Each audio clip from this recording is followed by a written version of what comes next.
area. Between 2 and 4 inches of rain has fallen. Additionally, rainfall amounts up to 2 inches are possible in the warned area. Flash flooding is ongoing or expected to begin shortly.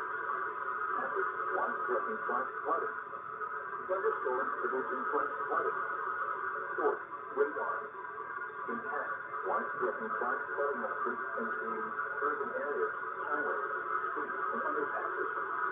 Some locations that will experience flash flooding include Goldville, Smithfield, Michael, Selma, Fair Oaks, Pineapple, Plymouth, Princeton, Branson, Manchester, and Montana.